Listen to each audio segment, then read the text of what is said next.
అస్సలాముఅలైకుం, నమస్తే. Welcome to colours of Kohinoor. ఈ వీడియోలో నేను మీతో షేర్ చేయబోతున్నాను చాలా టేస్టీగా, కొంచెం డిఫరెంట్గా ఉండే ఒక మంచి చికెన్ ఫ్రై రెసిపీని.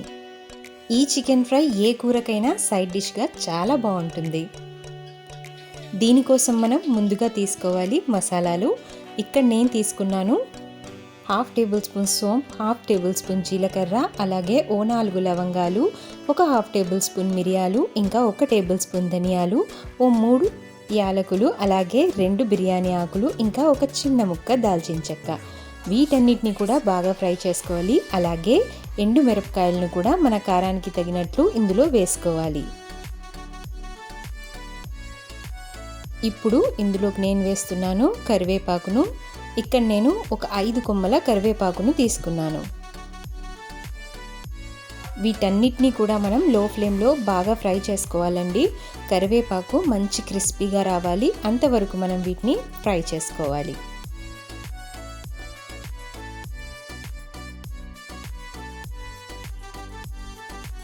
ఇదిగో ఈ విధంగా మంచిగా ఫ్రై చేసుకోవాలి.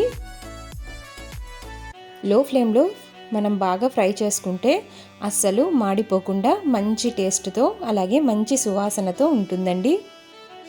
ఇప్పుడు దీన్నంతటినీ కూడా మనం మిక్సీలో వేసి మంచిగా ఈ విధంగా పౌడర్ చేసుకోవాలి. ఇప్పుడు ఒక స్టవ్ మీద పాన్ పెట్టేసుకోవాలండి. ఇక్కడ నేను కుక్కర్ని తీసుకుంటున్నాను. చాలా క్విక్గా అయిపోవాలంటే కుక్కర్ తీసుకోండి, లేకపోతే మీరు ఒక కడాయిలో కూడా దీన్ని చేసుకోవచ్చు.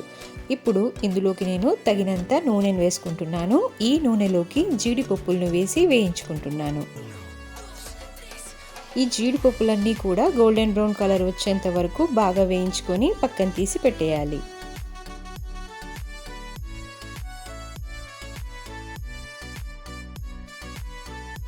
ఇప్పుడు అదే ఆయిల్లోకి మనం బాగా సన్నగా తరిగి పెట్టుకున్న ఆనియన్స్ని వేసుకోవాలండి. ఇక్కడ నేను పెద్ద సైజ్ ఆనియన్స్ 2 తీసుకున్నాను. ఈ 2 ఆనియన్స్ని చిన్న చిన్నగా నేను ఈ విధంగా ముక్కలుగా కోసుకుని నూనెలో బాగా వేయించుకుంటున్నాను. ఇప్పుడు ఇందులోకి కొద్దిగా సాల్ట్ని వేసి, అలాగే కొద్దిగా పసుపును కూడా వేయాలి. అలాగే ఇందులోకి 1 టేబుల్ స్పూన్ అల్లం వెల్లుల్లి పేస్ట్ని వేసి బాగా ఫ్రై చేసేసుకోవాలి. పచ్చివాసన పోయేంత వరకు కూడా మనం వీటన్నిటిని బాగా ఫ్రై చేసుకోవాలి.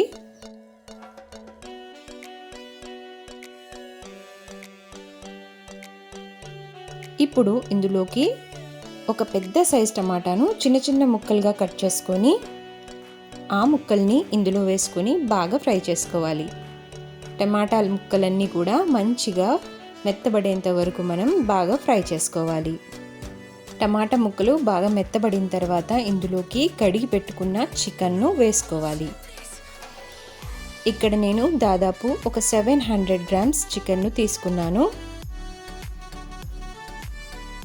ఈ చికెన్ను మంచిగా కడిగి పెట్టేసుకొని ఇప్పుడు ఈ చికెన్ని ఇందులో వేసుకొని బాగా కలుపుకోవాలి.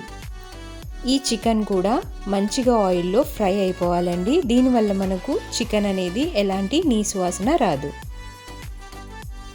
మన ఛానల్లో చాలా రెసిపీస్ ఉన్నాయండి, వెళ్ళి అవన్నీ కూడా చెక్ చేయండి. అలాగే చాలా ఇంట్రెస్టింగ్ వీడియోస్ కూడా ఉన్నాయి. మొత్తం అన్నీ చూసి మీకు నచ్చితే తప్పకుండా సబ్స్క్రైబ్ చేసుకోండి. అలాగే మీ ఫ్రెండ్స్కి, ఫ్యామిలీ మెంబర్స్కి కూడా షేర్ చేయండి. ఇప్పుడు ఇందులోకి ఇంకొద్దిగా సాల్ట్ని వేసుకోవాలి. సాల్ట్ అనేది మీరు టేస్ట్ చూసుకొని వేసుకోండి.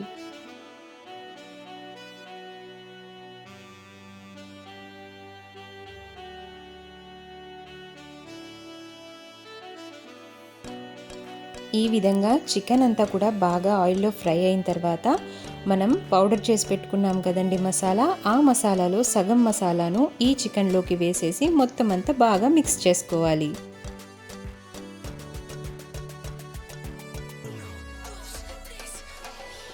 ఈ విధంగా చికెన్ అలాగే మసాలా మొత్తం అంతా కూడా బాగా మిక్స్ అయిపోయి ఆయిల్లో ఫ్రై అయిపోవాలి. ఇక్కడ నేను కొద్దిగా వాటర్ని వేసుకుంటున్నాను. మిక్సీ జార్ను కడిగిన వాటర్ ఇది.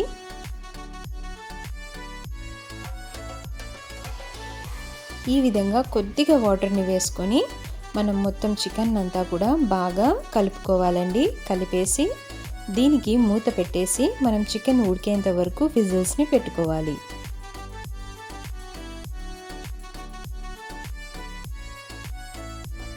ఇక్కడ నేను ఒక 2 విజిల్స్ అయితే పెట్టుకుంటున్నాను. 2 విజిల్స్కి నాకు చికెన్ బాగా ఉడికిపోతుంది. ఇప్పుడు 2 విజిల్స్ తర్వాత చికెన్ అనేది ఈ విధంగా కనిపిస్తుందండి. ఇందులో కొద్దిగా వాటర్ ఉంది కదా, ఈ వాటర్ అంతా కూడా బాగా ఎవాపరేట్ అయిపోయేంత వరకు మనం దీన్ని స్టవ్ మీదే లో ఫ్లేమ్లో పెట్టేసుకోవాలండి. ఇప్పుడు నాకు పర్ఫెక్ట్ కన్సిస్టెన్సీ వచ్చింది అని అనుకున్నప్పుడు నేను మిగిలిన సగం మసాలాను కూడా ఇందులో వేసేసుకున్నాను. మొత్తం అంతా కూడా ఈ విధంగా కలిపేయాలి. ఇప్పుడు ఈ మసాలా అంతా కూడా ఒక 2 మినిట్స్ కుక్ అయ్యేంత వరకు మనం దీన్ని మొత్తం పీస్లన్నిటికీ కూడా స్ప్రెడ్ చేసుకుంటూ నిదానంగా ఈ విధంగా కలుపుకోవాలి. 2 మినిట్స్ తర్వాత మనం స్టవ్ని ఆఫ్ చేసి మనకు కావలసిన విధంగా ప్లేటింగ్ చేసుకోవడమే. వేయించిన జీడిపప్పులన్నిటినీ కూడా వేసి కలిపేసుకోవాలి.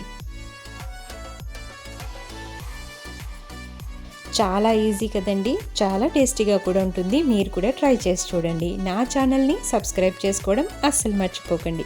లైక్ చేయండి, కామెంట్ చేయండి.